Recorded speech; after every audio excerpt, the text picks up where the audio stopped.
Hey guys, it's Miss Clark. I'm going to be reading chapter 6 of Charlotte's Web.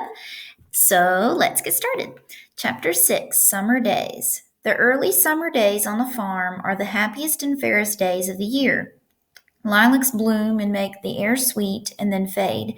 Apple blossoms come with the lilacs, and the bees visit around among the apple trees. The days grow warm and soft. School ends, and children have time to play and to fish for trouts in the brook. Avery often brought a trout home in his pocket, warm and stiff, and ready to be fried for supper. Now that school was over, Fern visited the barn almost every day to sit quietly on her stool. The animals treated her as an equal. The sheep lay calmly at her feet. Around the 1st of July, the work horses were hitched to the mowing machine, and Mr. Zuckerman climbed into the seat and drove into the field. All morning you could hear the rattle of the machine as it went round and round, while the tall grass fell down behind the cutter bar in long green swaths. Next day, if there was no thunder shower, all hands would help rake and pitch and load, and the hay would be hauled to the barn in the high hay wagon, with Fern and Avery riding at the top of the load. Then the hay would be hoisted, sweet and warm, into the big loft until the whole barn seemed like a wonderful bed of timothy and clover. It was fine to jump in and perfect to hide in, and sometimes Avery would find a little grass snake in the hay and would add it to the other things in his pocket. Early summer days are a jubilee time for birds. In the fields around the house, in the barn, in the woods, in the swamp, everywhere love and songs and nests and eggs. From the edge of the woods, the white-throated sparrow, which must come all the way from Boston, calls, "Oh, Peabody, Peabody, Peabody." On an apple bough, the phoebe teeters and wags its tail and says, "Phoebe, Phoebe."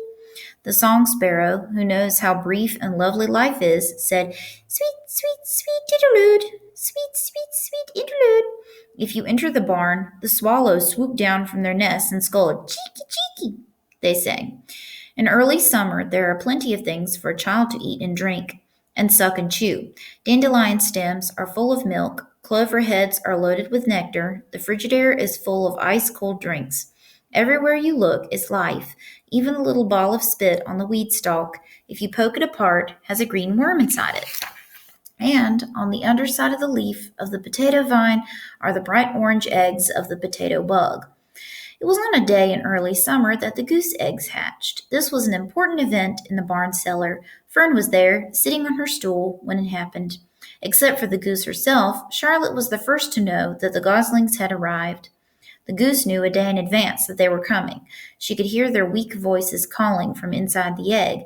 She knew that they were in a desperately cramped position inside the shell and were most anxious to break through and get out. So she sat quite still and talked less than usual. When the first gosling poked its gray-green head through the goose's feathers and looked around, Charlotte spied it and made the announcement. "I am sure," she said, "that every one of us here will be gratified to learn that after 4 weeks of unremitting effort and patience on the part of our friend the goose, she now has something to show for it. The goslings have arrived. May I offer my sincere congratulations?" "Thank you, thank you, thank you," said the goose, nodding and bowing shamelessly. "Thank you," said the gander. "Congratulations!" shouted Wilbur. "How many goslings are there? I can only see one." "There are 7," said the goose. "Fine," said Charlotte. "7 is a lucky number." "Luck has nothing to do with this," said the goose. "It was good management and hard work."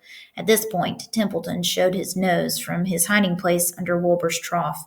He glanced at Fern, then crept cautiously toward the goose, keeping close to the wall. Everyone watched him, for he was not well liked, not trusted.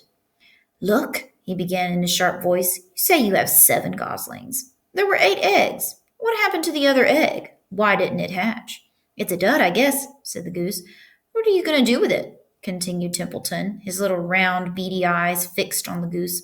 "You can have it," replied the goose. "Roll it away and add it to that nasty collection of yours." Templeton had a habit of picking up unusual objects around the farm and storing them in his home. He saved everything. Certainly, said the gander. "You may have the egg. But I'll tell you one thing, Templeton. If I ever catch you poking your ugly nose around our goslings, I'll give you the worst pounding a rat ever took."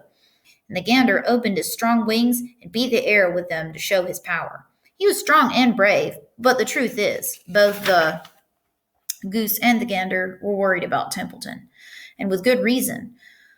The rat had no morals, no conscience, no scruples, no consideration, no decency, no milk of rodent kindness, no compunctions, no higher feeling, no friendliness, no anything.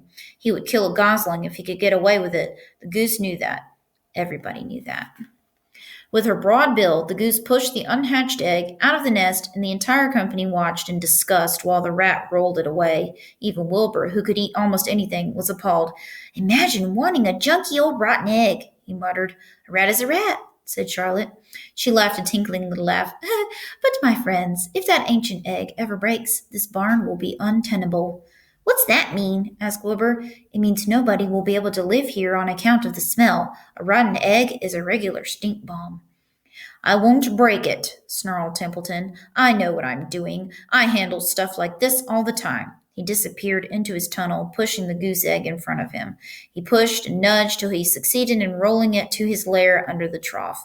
That afternoon, when the wind had died down and the barnyard was quiet and warm, the gray goose led her 7 goslings off the nest and out into the world.